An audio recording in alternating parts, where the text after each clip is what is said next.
My name is Hugh Laurie, and I play the role of Eric Peterson in the third season of Tehran. I did keep talking to my agent, as he often does, said, what sort of shows are you watching, what do you like? And I said, well, the only thing I really love is this show, Tehran. And I went on about it for so long, and he called up one day and said, you're in it. And I said, great. And I hadn't even read a word. I had no idea who the character was, no idea of what would be involved. I was just such a fan of the show, I was on the next plane. Seeing Glenn Close in season 2 was absolutely, that was remarkable. I have a bit of history with Glenn Close. I had the honor of working as one of her henchmen in 101 Dalmatians about 7,000 years ago, but she was just so fabulous to see her, that sort of piercing intelligence. She dealt herself a tough hand to be a blonde, blue-eyed American and get away with being a spy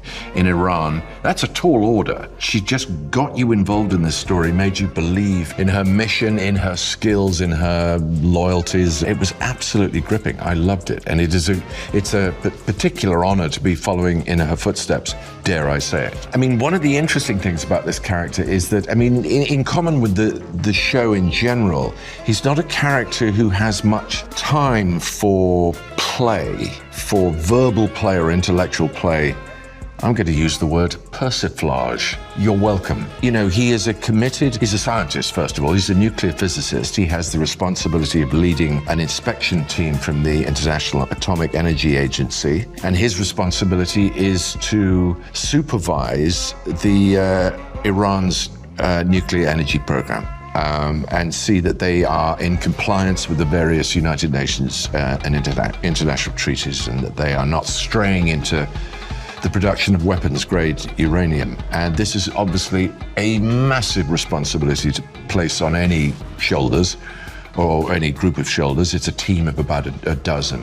He's a man who's dealing with a very great responsibility. Like many characters of his stripe, Peterson has paid a high price for his obsession with his work, with his duty as he sees it. And that price takes the form of a disintegrated family. He does not see his wife, he does not see his daughter.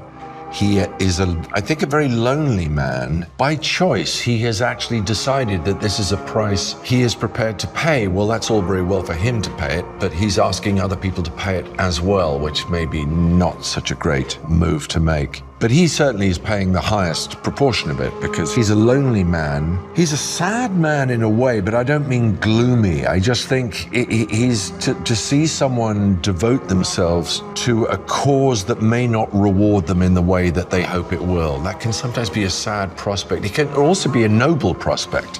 You see someone prepared to give their lives to something that may not give them the rewards they hope for. It can be noble as well as sad, or sad because it's noble. I don't know, it's confusing, but I rather enjoy the confusion. I think it's an interesting one.